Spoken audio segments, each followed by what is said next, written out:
Salve, salve, muito bom dia, muito bom dia, muito bom dia, ilustríssimos, ilustríssimas, doutores, doutoras, meus ilustres amigos, gestores, gestoras, você da Secretaria de Educação, Canal Educação, ilustríssimo diretor, ilustríssimo professor Laudo Natel, é com grande felicidade, estou aqui mais uma manhã, para estarmos aqui amadurecendo mais de conhecimento, o conteúdo, né, que nós chamamos de objeto de aprendizado de hoje, é uma volta ao passado, porque sempre eles estão se interligando.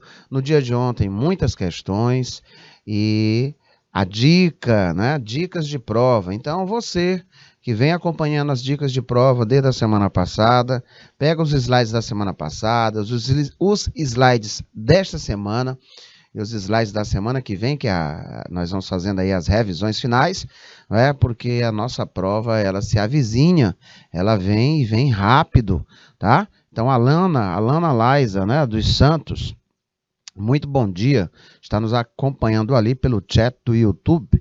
A Valdilene Silva, lá da Unidade Escolar Frutuoso. Juscelino, lá de Jaicós, muito bom dia. Mariana Rodrigues, muito bom dia. Sejam todos vocês bem-vindos, bem-vindas. Vamos lá para dicas de prova?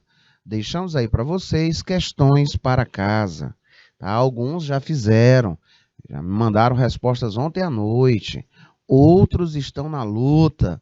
E você que não conseguiu, estamos aqui juntinhos. Vamos aqui dar uma observada. O que é que nós temos hoje de revisão para essa manhã ensolarada de conhecimento? Por que eu chamo de revisão? Porque o conteúdo, a todo momento, ele vai se comunicando com outros do dia, né? Esse objeto do conhecimento, ele sempre vai estar presente nas demais ramificações. Então, quando se fala em ramos do direito, você vai se ater aí a ramos do direito público, privado, entra aí a questãozinha que eu estava falando para vocês de prova, conceitue, defina direito público, defina direito privado, exemplifique. Quem vai fazer uma prova de introdução ao estudo jurídico, de introdução ao estudo do direito, não pode ir fazer uma prova sem ter em mente algumas definições, algumas conceituações. Olha só, nós trabalhamos em matéria de dizer o que é, né? Nós trabalhamos inúmeros autores.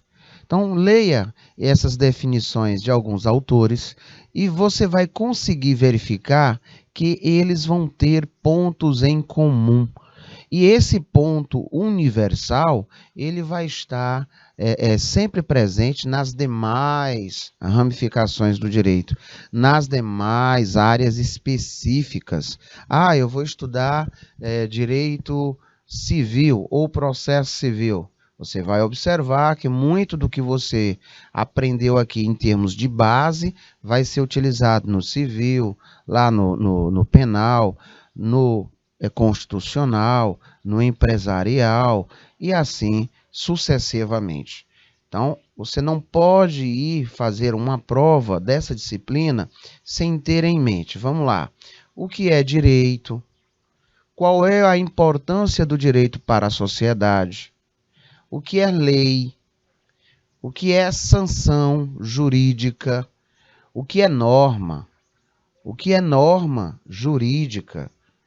O que é jurisprudência? Súmula vinculante, tá? Olha só. O que é direito público, direito privado? Exemplifique, tá? Quais são as fontes do direito? E aí você vai ver que são subdivididas, não é? Classicamente, você ouve falar em 3, mas a grande maioria dos estudiosos procuram vislumbrá-la em 2. Aí você vai dizer quais são as suas classificações e as suas ramificações. Pronto. Olha aí a parte introdutória, não é, de uma prova. Ah, falamos de escolas. Falei para vocês ficarem atentas e atentos a quais escolas, sobretudo a da exegese. Por quê? Porque nos remete lá ao Código Civil Napoleônico, lá de 1804. Outro ponto a ser lembrado, não é? Quais são as características e qual era a parte ideológica dos exegetas, da escola dogmática, tá? Aí você vai lembrar o que é que aconteceu em termos de avanços, né, da codificação em 1804. O que era que se albergava em 1804, que não tinha antes, e com o advento do Código Civil passou a ter. Aí você vai lá lembrar laicidade do Estado, não é? Passamos a verificar a questão da não escravidão, né? A servidão por dívida. Você conseguia ver as questões inerentes à propriedade, o casamento e o divórcio no civil e tantas outras situações que nós já respondemos em prova. Aqui que eu digo, naquela provazinha que a gente deixa 1, 2 minutos para você pesquisar nos apontamentos, pesquisar na internet, pesquisar com os amigos, a linha de debate com os professores, que isso é de extrema importância. Ontem, por um exemplo, nós tivemos um momento muito bacana na turma da tarde, né? A professora, o aluno por nome de Rubens, muito atento, muito curioso. Olha, não tem como eu esquecer de vocês. A turma da manhã não fica atrás. Vocês são maravilhosos. Não vou muito longe. A Alana, sempre muito visual, sempre muito participativa, tá? E os demais polos. Eu tô citando aqui pontos isolados, mas as nossas manhãs, elas são de muita teoria e prática, porque nós temos da teoria à prática. Da teoria à prática, nós vamos estar, resolvendo questões durante as aulas. E fica, senhores, o para casa, que é lá naquela hora onde nós vamos fazer o hora de praticar. Sempre fica questões para vocês fazerem. E o objetivo? O objetivo é desenvolver essa visão mais aguda, acurada, né, das definições, da diferenciação, né, das questões inerentes ao direito, à norma, direito e direito moral ética, tá? Assim como as fontes do direito, identificando essas fontes históricas, materiais, formais, percebendo a classificação, dizendo o que é justiça sobre a visão aristotélica, questão de prova, não é? O que era visual no tripé de atuação da teoria da tridimensionalidade do direito por Miguel Reale. Aí tem lá um casozinho prático para você dizer os 3 itens que são albergados nessa teoria.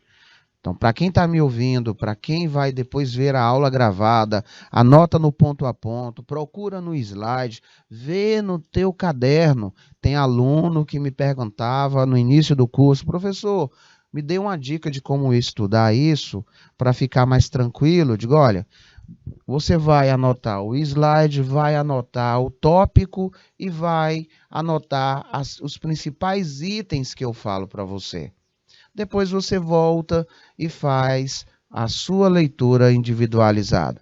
Quem fez assim, com toda a convicção, está bem seguro para se fazer aí a visita, né, ao módulo 2, porque vai sair da introdução aos estudos do direito com uma bagagem muito bacana. E é essa a finalidade maior dessa disciplina. Turma, até aqui nós estamos juntinhos, ninguém vai ficar para trás, ninguém, tá? Então procure sempre estar antenado conosco, visite as aulas, participe das aulas. Olha aí um momento mais do que bacana, o Vamos Praticar. Esse Vamos Praticar, ele não está aí à toa não, ó. Lembra que eu terminei ontem com algumas questões do Vamos Praticar, que fica para casa? O que que acontece? Eu reinicio, não é, com outras questões, algumas questões que nós respondemos ontem, para vocês reviverem, revisitarem isso. Então, olha lá. é um conjunto de instruções, princípios e regras. É um conjunto de instruções, princípios e regras válidas e vigentes que regulam uma vida humana em sociedade num determinado momento histórico. Será que esse fragmento, ele faz alusão à norma jurídica?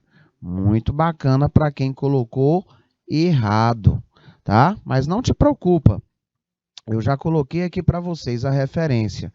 Nós já sabemos que nós estamos falando, nesse caso, do próprio direito, que nós temos vários estudiosos esses que falam da sua visão teórica, das correntes que defendem o que é que vem a ser direito, tá? E professor, e se eu fosse falar de norma jurídica, tá? Se fosse numa prova, uma das maneiras de você dizer o que é que podemos entender de norma jurídica seria dizer que uma norma escrita com forma previamente estabelecida, é claro, né? Nós vimos ontem a questão de vigência, nós vimos ontem a questão de eficácia de uma norma. Nós vimos que ela passa pelo devido processo legislativo, ele passa por um legislador, não é?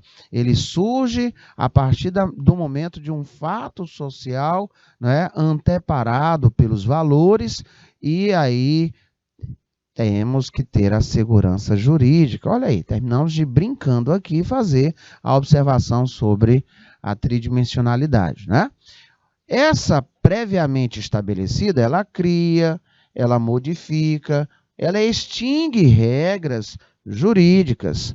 Poderá ter âmbito federal, estadual ou municipal, a depender do poder legislativo que a criou, tá? Abrindo um parêntese, no dia de ontem, nós falamos que, criteriosamente, quando nós não temos no corpo da norma, da lei, não é? Quando é que ela vai passar a valer, nós vimos que vamos usar o número 45 dias, tá? E esse lapso temporal que é necessário para que a sociedade assimile essa lei nova, não é? Ainda sob a égide da lei antiga, porque ela não para de valer, ela só vai parar de valer, não é? A partir de quando ela passa essa quantidade de dias, e aí você passa a ter, adivinha o quê? A famosa vacatio legis, né? Vacatio legis. Pois bem, gente, são as normas jurídicas, tá? Normas jurídicas, eu posso também definir como conjunto de normas que integram o ordenamento jurídico brasileiro. Olha, se ela está no ordenamento jurídico brasileiro, ela está válida, ela passou por todo um rito, tá? De observância de constitucionalidade, tá? Observou-se toda uma incursão e aí até chegar à sua divulgação pelos órgãos oficiais, tá? E qual é a função dessa norma jurídica? Regulamentar a conduta das pessoas. Ou seja, gente, é de fato a imposição normativa incorporada a uma fórmula jurídica. É que eu sempre falo para vocês, não vai perguntar para você se você quer obedecer a norma, não. E aí, na ocasião, vocês me disseram o seguinte, a lei está para todos. Por isso que eu digo, não tem uma lei para mim, não tem uma lei para o meu diretor, uma lei... Não, a lei ela é para todos nós. Cabe a cada um de nós termos a consciência, não é? De estarmos anteparados aí pelas virtudes, lembram quando a gente estava estudando a visão aristotélica? Para que não se possa, obviamente, ultrapassar essas limítrofes jurídicas. Aí eu dei como exemplo. Por um exemplo, nós temos as leis de que quando eu vou pilotar uma moto, eu tenho que estar devidamente documentado, eu tenho que estar devidamente calçado, com o capacete, não é? Aí vocês me disseram, professor, aqui na minha cidade é só o que tem pessoas que pilotam moto e não usam capacete. E aí alguém disse para mim o seguinte, professor, lei só funciona para os ricos. Perceba o tanto de atrocidades que nós passamos a nossa vida ouvindo, e essa historinha ela foi se disseminando e nós estamos incorporando isso de uma forma errada. A lei ela está ali, ela passou por um devido processo legislativo, ela passou por um devido processo de observância de eficácia, ela passou por um devido processo de observância para a sua vigência, aí ela passou a estar dentro do ordenamento jurídico. Por que ela não é válida? Será que é culpa da lei ou é culpa de todos nós? Porque todos nós somos, sim, os fiscais da lei. Cada um de nós temos que nos policiar em cumprir o que é realmente, digamos assim, observado, ponderado. Não só para o nosso próprio bem, mas para o bem de outrem, tá? Nós vivemos em uma coletividade, nós vivemos em uma sociedade. Lembre-se, já dizia Miguel Reale, junto dos seus escritos, rememorando grandes outros estudiosos, que direito ele é fato social. Ele surge das relações que nós temos em sociedade. Por isso que se tem a previsibilidade comportamental ou, ao observarmos um fato social, tem o critério dos valores, temos ali a norma para darmos ali o que chamamos de segurança jurídica. Ok, ilustres. Essa daí é o primeiro comentário. Você pode ter certeza que qualquer prova que um dia vocês forem fazer da nossa área de introdução ao estudo do direito, de introdução ao estudo jurídico, vocês podem ter certeza que lá na universidade, quando vocês forem fazer o curso superior, porque vários alunos já me disseram que vão fazer o curso superior, né, bacharelado em direito, no primeiro período os senhores vão pegar essas mesmas informações. Eu tenho certeza, inclusive, que vocês não sentirão dificuldades, porque vocês vão relembrar, vocês vão revisitar essas informações e aí é só dar sequência aos estudos. Ok, turminha? Até aí alguma dúvida? Até aí alguma dúvida? Vamos aqui continuar nessa mesma pegada, né? Relembrando aí as questões que nós deixamos ontem. Olha, o que é que diz aqui? Vamos verificar o que é que aconteceu. São prescrições obrigatórias de comportamento para as pessoas, né? Diz como deve ser o comportamento. São classificadas como sendo de conduta que pretendem disciplinar o comportamento do indivíduo e as de organização que tem um caráter instrumental.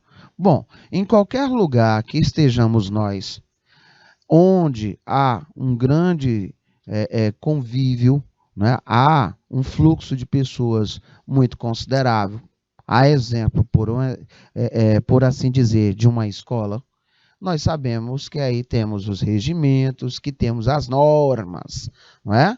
Por um exemplo, é muito comum você ouvir dizer que o aluno, ele diz, professor, eu não posso utilizar o celular dentro de sala de aula.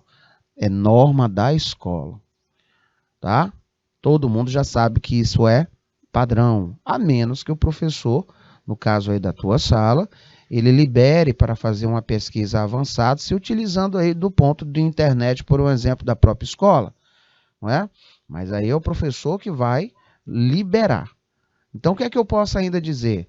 Eu tenho uma norma a ser seguida, tá? Através dessa visão, eu consigo visualizar ali, gente, de caráter instrutório, né? Ele prevê o comportamento do indivíduo.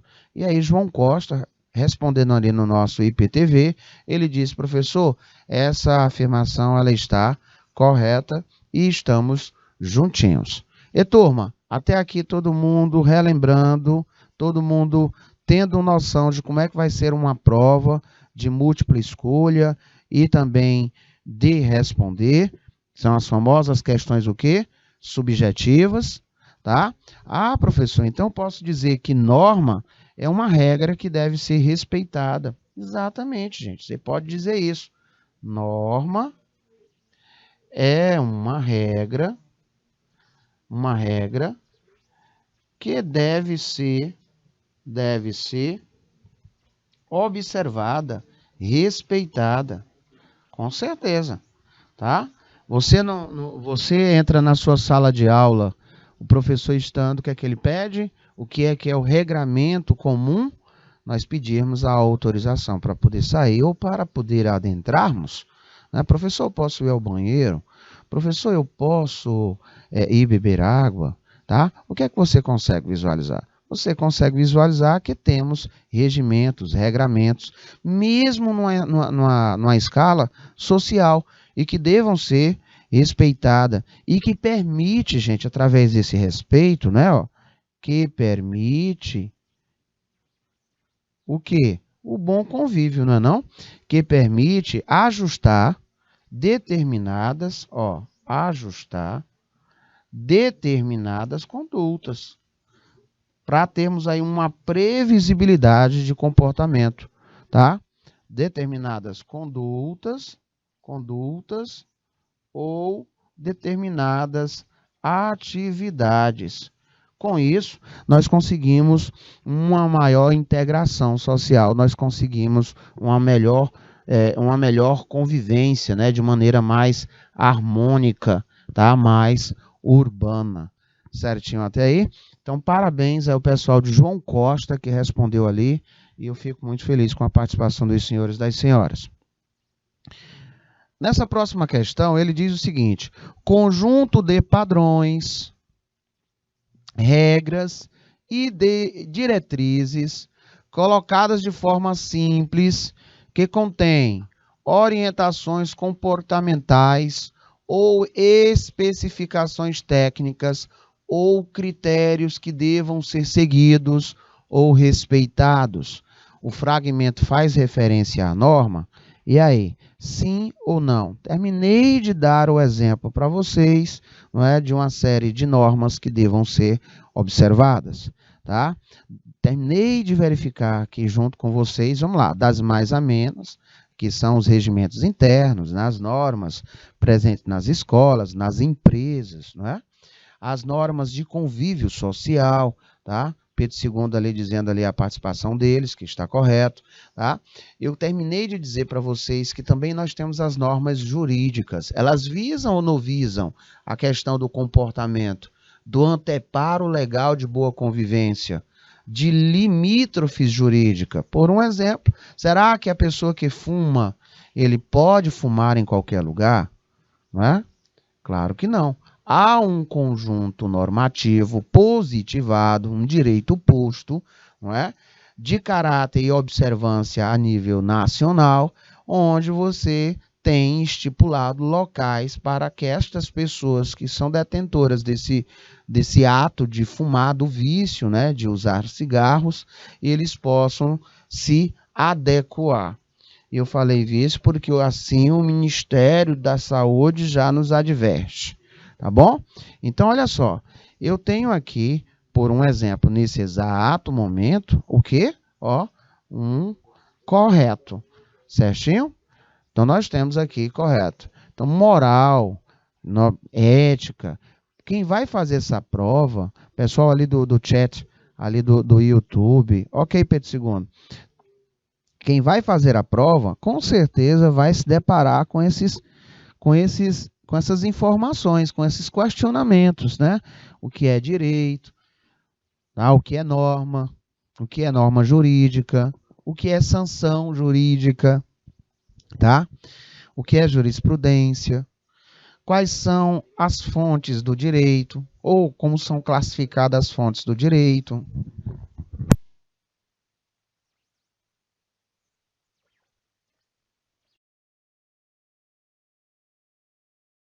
Deu tudo certo aí, Pedro II? juntinho aí. Adoro a participação dos senhores e das senhoras. Agradeço. Gente, tá dando certo vocês acompanharem? Vocês estão conseguindo entender? O importante é eu me esforço para explicar assim de uma maneira bem acessível para todo mundo. Não adianta usarmos aqui palavras lindas, maravilhosas, né? Não adianta, a gente tem que ir direto ao ponto, porque se você conseguiu entender a essência, você é capaz de, do entendimento da essência, né, explicar com as suas próprias palavras, desde que você não pratique fuga ao tema, né, da ideia central preconizada, né, ali, aí você tá chique demais. Estou sentindo a ausência da Alana.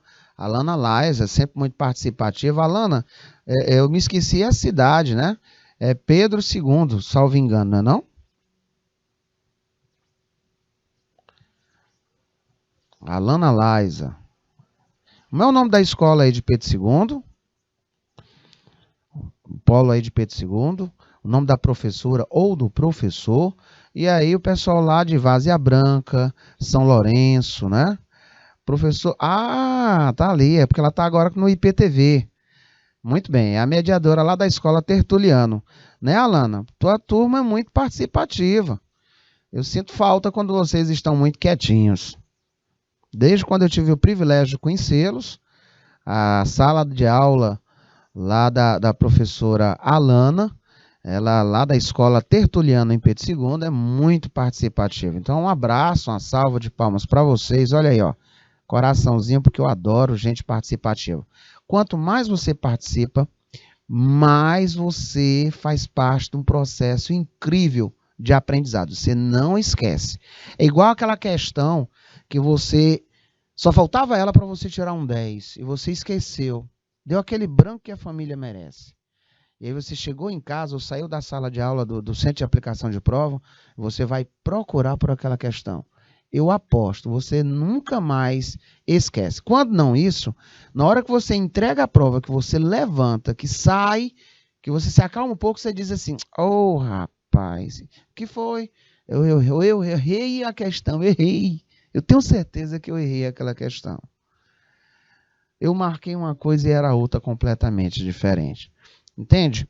Então, quanto mais você participa, quanto mais você pesquisa, quanto mais você faz a sala de aula invertida, quanto mais você debate com o teu professor aí na escola, debate aqui comigo, debate entre os alunos, mais você vai aprendendo. E é incrível que quando você chega em casa, obviamente, o estudo está bem avançado. Certinho? E agora, meus ilustres lá da Escola Tertuliano, Pedro II, deu certo fazer a cópia? Vamos avançar? Vamos lá? Pois é, Pedro II. Professora Alana dizendo ali, eles sempre participam das suas atividades e eu agradeço por demais a cada um de vocês, a cada uma das cidades que nos acompanham, né? Agora mesmo nós estamos ali com umas 15, meu diretor? Uns 15 polos nos acompanhando em tempo real, fora o pessoal do YouTube, né? Porque já teve alguns que já se desconectando, né? Já vão saindo aos poucos. Então vamos avançar um pouquinho? Vamos lá? Muito bacana. Olha, o que é que eu ainda tenho de informação para cá? Olha aqui, típica questão de prova, não é? Típica questão de prova. Ele vai perguntar assim, como são classificadas as fontes do direito? Típica questão de prova. Aí vocês viram, na época, que nós falávamos em 3, aí entrou o fator histórico, né? Há alguns grandes estudiosos, dentre os quais a gente segue através de livro, para o nosso curso, falam que o fator histórico, a fonte histórica, ela faz parte de uma outra ciência, que é a sociológica. E aí ele se atém apenas às fontes materiais e às fontes formais, tá? E eu já deixei aqui para vocês as fontes materiais e fontes formais, ó. Fontes materiais e fontes formais, tá?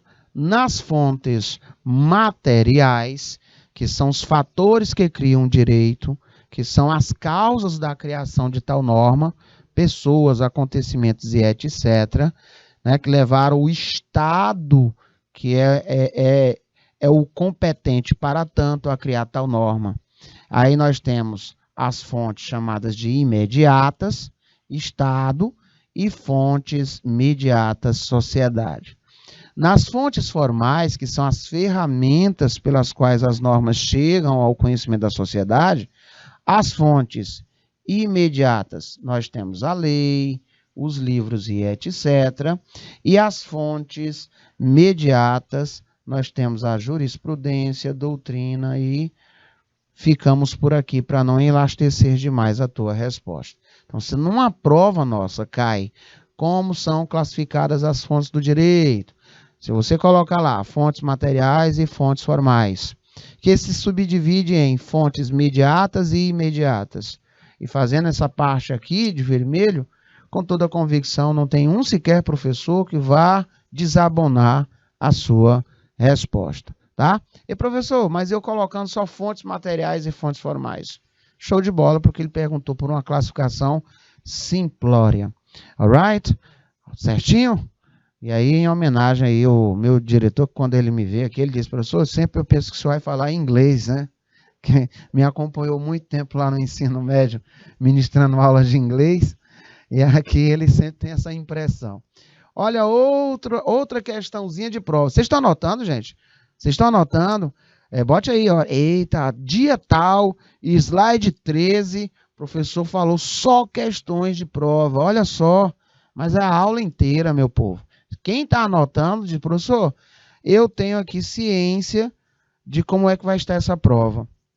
Não tem nem como eu escapar disso. Por quê? Porque a própria disciplina, ela nos leva a esse tipo de conhecimento. É base, tá? Então, vamos lá. Ele vai te fazer uma pergunta, o que é direito público, o que é direito privado, e nós vamos já verificar isso, tá? Certinho? Olha lá a professora Alana dizendo que lá na escola, a sala dela, os alunos estão lá, ó, anotando. Pois pronto, eu já sei que vai ser aí potencial campeões em termos de notas máximas. Não tenho nem dúvida disso, professora. Tá? Então, olha aqui. Direito privado é o ramo do direito em que uma das partes é o Estado, gente. Começou lindo desse jeito. Direito privado. Você sabia que direito privado é o ramo do direito em que uma das partes é o Estado? Aí tu vai dizer assim, tu tá doido, é? O Estado, uma das partes do Estado. Mas calma, tu nem leu o restante, né? Aí vai dizer assim, rege-se sobre o princípio de autoridade do Estado sobre o indivíduo, pois o Estado pode impor unilateralmente normas jurídicas ao particular, independente da concordância do mesmo, como a obrigação de pagar tributo. Aí você vai dizer, agora eu entendi, tá? Agora eu entendi, beleza? Então, olha, cuidado, nós estamos falando aí do próprio direito público. Bacana, gente? O próprio direito público, tá?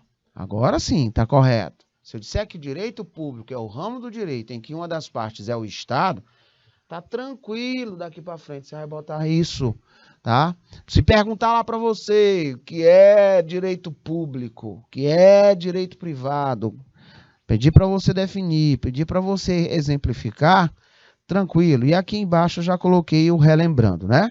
Ramos públicos de atuação. Aí nós temos as áreas constitucional, penal, tributário, processual, civil, penal, trabalhista. E o direito privado, senhores, ele diz respeito ao interesse dos particulares. Por exemplo, na ocasião dessa aula, nós falamos sobre os contratos. E eu dei um exemplo para vocês, que era o contrato de locação. Eu falei do contrato de alugar uma casa na praia. Eu falei de um episódio para locação de um apartamento. Mais pertinho agora, de algumas semanas atrás, eu falei sobre o evento, o fator social de ter muita gente querendo alugar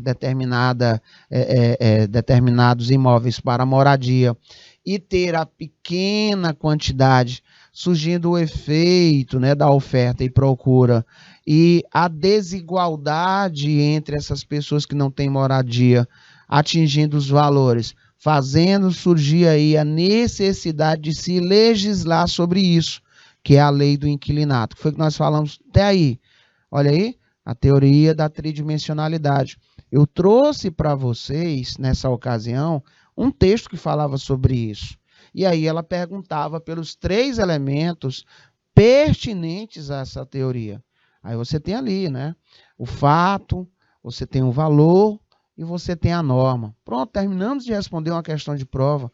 Ela só vai ser respondida assim, ou de forma direta, ou com um texto anexado. A teoria aplicada a um caso concreto. Então, se você já sabe da teoria, quando eu der para você o caso concreto, você vai ter essas condições de fazer o acerto, tá? Então, já sabendo que o direito privado, o nome já diz, gente. Direito onde prepondera o interesse de particulares. Contrato, casamento, tá? Ramos privados do direito. Direito civil, direito comercial, direito trabalhista. Nós fizemos uma questão assim. No texto, né, ele deu áreas de atuação e pedia para que marcássemos respectivamente. E ele falava, inclusive, nesse texto sobre o direito do consumidor. Não esqueça desse detalhe. As normas jurídicas devem ser estudadas sob 3 enfoques, né? Aí nós temos planos de validade, existência ou vigência e eficácia. Nós vimos que está o quê? Correto. Tá? Nós vimos que está correto. Aí ainda é sobre a aula de ontem. Nós vimos que está correto. Né? Outro detalhe, vamos lá, mais uma. Validade, vigência e eficácia são atributos diferentes? Com certeza. Atributos diferentes. Eles são dependentes ou independentes? Eles são independentes da norma jurídica. Também está correto, tá?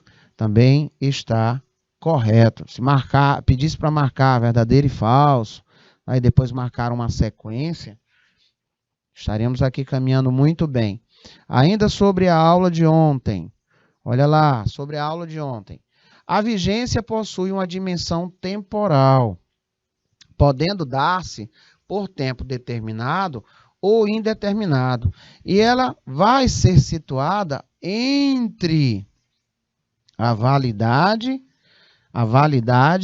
e a sua eficácia. Nós vimos que tem um comportamento de um lapso temporal. Não vimos? Vimos. Como é o nome dessa expressão latina? Como é que é essa expressão latina que vai falar sobre esse lapso temporal? Que quando não vem no corpo da lei, ela automaticamente segue esse critério. Qual seria? Começa com V. Que vem de vacância. Se lá na prova perguntasse isso, você iria dizer o quê? A vacatio legis, né? Qual é a quantidade de dias que automaticamente nos é apontada pelo artigo 1º? Lá da LIC, né? Nós vimos que temos um comportamento, né? Falamos ontem sobre o artigo 6º da LINDB e falamos do artigo 1º da LIC. E citamos alguns artigos que trabalham com o prazo. Nós vimos lá inúmeros, né? Inúmeros artigos que se comportam com prazos. Tá? E eu falei para vocês, inclusive, que é uma área que muito se afiniza com a realidade que vocês vão trabalhar. É a processual. E só o que tem é prazo. E a forma como contabilizar esses prazos. Então, quando se fala dessa situação de vacância, tá? Você tem o que chamamos de vacatio legis, 45 dias. Tá? Então, professor, eu vou dizer que também está correto, perfeitamente. Ainda sobre a aula de ontem, olha só, puxamos já até os ramos do direito, né? Que é a aula de hoje. A vigência possui uma dimensão temporal, podendo dar-se por tempo determinado ou indeterminado, e situa-se entre as duas, com toda a convicção, também está correto. Pode-se afirmar que a vacatio legis, ela é expressão latina que significa vacância da lei, correspondendo ao período entre a data da publicação de uma lei e o início de sua vigência. Tá? Olha só, existe para que haja prazo de assimilação, que ninguém possa ser pego de surpresa. Tem que ter a publicidade, tem que ter o conhecimento deste conteúdo de uma nova lei. Durante tal vacância, a lei antiga ela para de ser funcional? Não, ela só para de ser funcional, tá? Quando da vigência da outra. Ah, professor, então isso aqui com certeza está também correto. Beleza, tamo junto?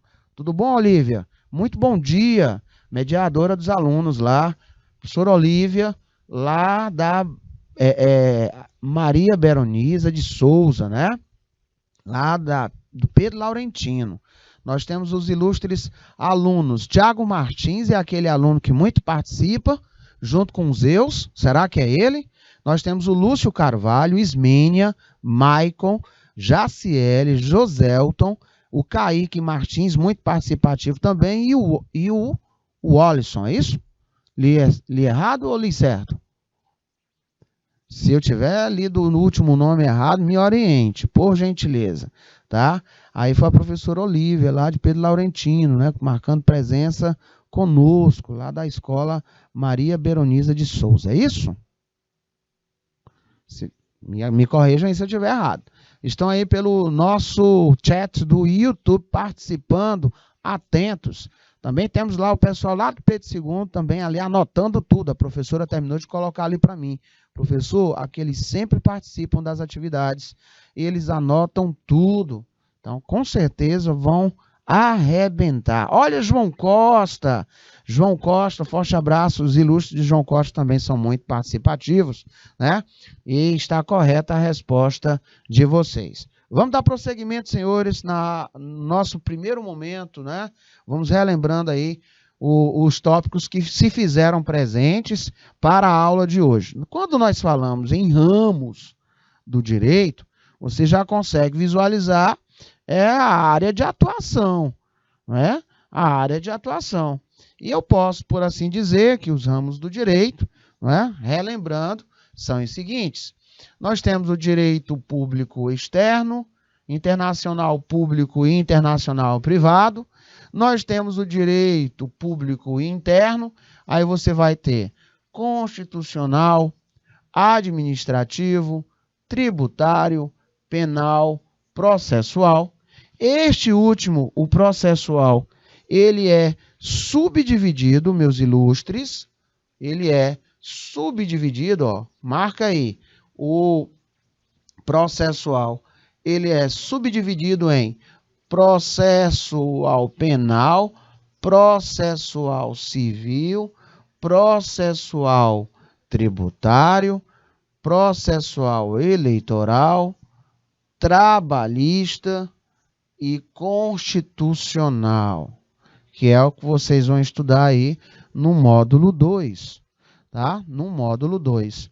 Aí entra o que nós estávamos trabalhando, o direito privado.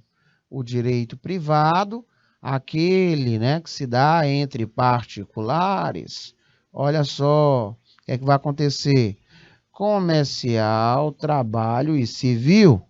Este último, civil, né? Este último, ele é subdividido em parte geral das pessoas, dos bens, dos fatos jurídicos, para quem vai fazer a introdução ao estudo, né?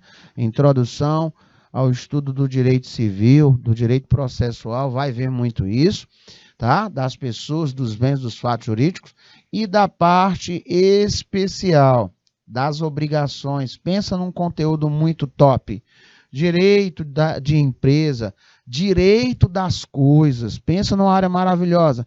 Direito da família, pensa numa área que tem, mas tem informação bacana. Direito das sucessões, pensa numa área que muito sensível, não é? Porque você vai estar trabalhando diretamente com valores, sentimentos. Eu estou falando valores em termos de quanto, né? Eu estou falando de valores quando nós passamos a ter a existência do de cujos, que é o nome dado àquele falecido que deixou bens, né? Que deixou bens na sucessão. Aí vai entrar o caso da esposa, entra o caso da companheira, entra o caso, né, de uma terceira pessoa que tenha filho menor, vai entrar o caso dos filhos, e aí tem todo esse emaranhado de situações. Pense como é maravilhoso esse conteúdo. Então, direito civil é top de verdade, tá? Vamos para lá. Formas disciplinadas pelas quais a ciência do direito se classifica. Você tem aí, né? A primeira delas, nós terminamos de ver, que é direito público, aí vem constitucional, direito administrativo, financeiro, tá? Você tem o direito privado, que aí você tem, dentro dessa concepção do direito privado, você vai ter direito civil, comercial, aí entra terrestre, aéreo, marítimo, tá? Internacional privado, tá?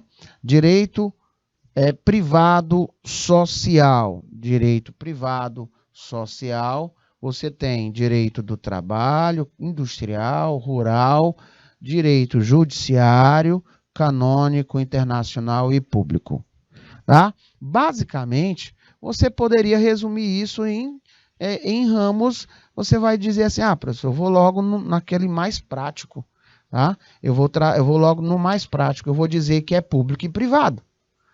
E aí eu vou, dentro do público eu já sei quais são os que vão entrar, e dentro do privado também, acabou, tá? Mas, quando você alberga esse tipo de informação, você não pode esquecer as questões inerentes a direito objetivo e direito subjetivo, tá? Nós temos um farol que nos ilumina dizendo um direito, e esse direito nos gera uma obrigação. E quando essas limítrofes elas são perspassadas, nós temos como reivindicá-los ou não, através desse conhecimento que nós temos do direito subjetivo e do direito objetivo. Mas bem, o que seria, então, o direito subjetivo? Vem para cá. O direito subjetivo, ele se refere aos direitos que são efetivamente garantidos ao indivíduo pela lei. É a forma concreta de um direito que foi determinado pela lei e pode ser usufruído por uma pessoa. Assim sendo, o direito subjetivo pode ser definido como o direito de exigir, tá? O direito de exigir. É o poder que uma pessoa possui de fazer valer um direito individual que foi previamente garantido por lei. Aí você deve estar se questionando, lei? Eu não lembro mais o que é lei, não. No âmbito do direito, lei é uma regra tornada obrigatória pela força coercitiva. Lembra quando nós estávamos estudando diferença entre direito e moral? Falamos sobre esses fatores externos e internos, falamos da questão da coercibilidade, falamos da pré-determinação e da indeterminação. Pois bem, então quando nós temos a lei, o direito posto, né, o positivado, nós temos ali regra tornada obrigatória pela força coercitiva do poder legislativo ou de autoridade legítima, que constitui esses direitos e deveres numa comunidade. No âmbito constitucional, as leis são as normas produzidas pelo Estado. É claro, não é? Nós vimos também na aula de ontem que a lei, que a norma, ela passa por um processo e ela é perfeitamente visualizada isso, inclusive na nossa Carta Maior, que se ela não passa por esse processo legislativo, se ela não passa por esses critérios de constitucionalidade e inconstitucionalidade, se ela não passa pelo crivo da sua eficácia até chegar à questão da vigência após a vacatio legis, se assim não vier no corpo da norma, tá? Porque ali ela tem que ser publicidade, né? Tem que ter publicidade por um órgão oficial. Aí quando sai ali no diáriozinho, aí você diz, começa a contar ali, 45 dias. Essas que não são tão expressivas, elas dizem até assim no corpo da lei, né? Que se faz valer a partir da data, tá bom? Aí quando você tem aquela lei divulgada ali, a partir daquele momento, ela tem um efeito, né? Que já começa ali. Por quê? Porque são leis, eu peguei um aluno dizendo assim, professor, são leis de menor importância. Eu digo, olha, toda lei ela é importante. Ela nasce de um fato social.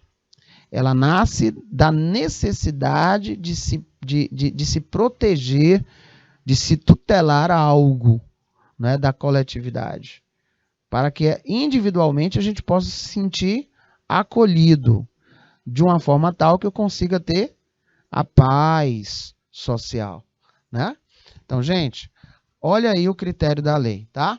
E, professor, então eu posso dizer que o direito subjetivo permite que uma pessoa invoque a previsão da lei? Então, você vai dizer que o direito subjetivo é o direito de exigir, né? É o direito de invocar a previsão da lei para garantir o cumprimento de um direito. Ei, eu tenho esse direito. Eu quero fazer cumprir esse direito.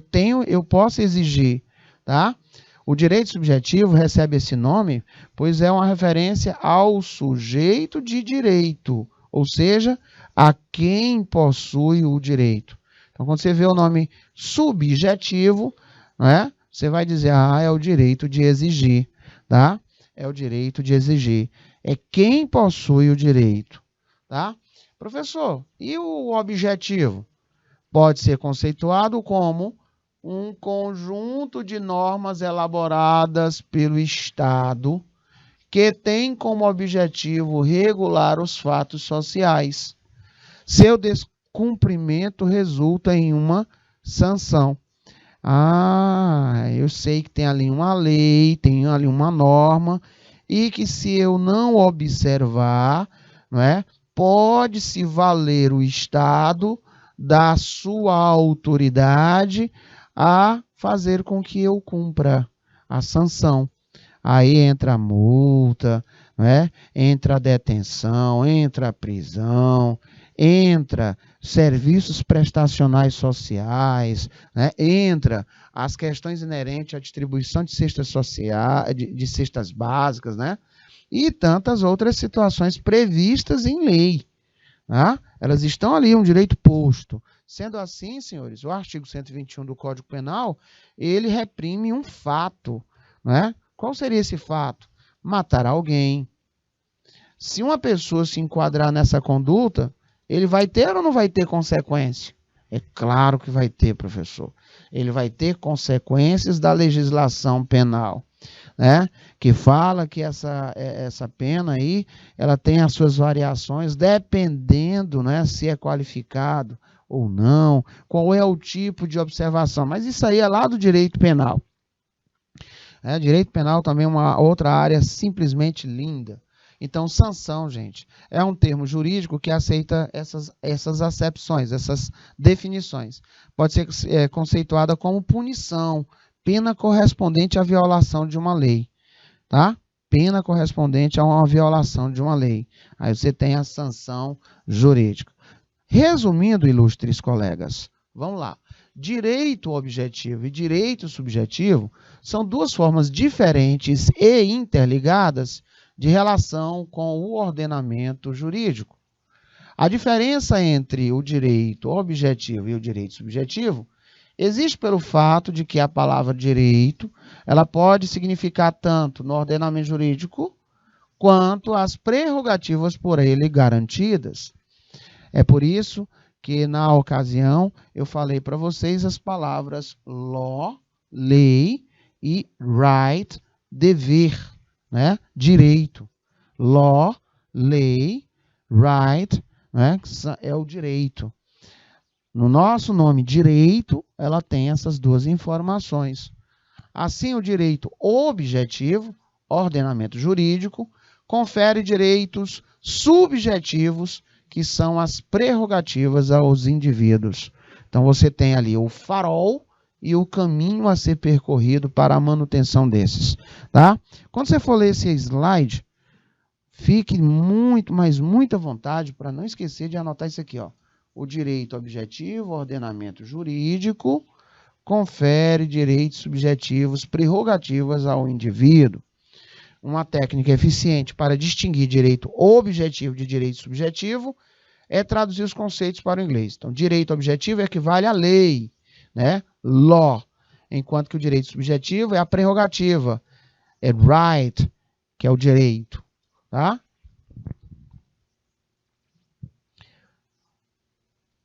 Um dos esquemas que eu achei bem interessante foi trazer aqui para vocês essa visão aqui, ó.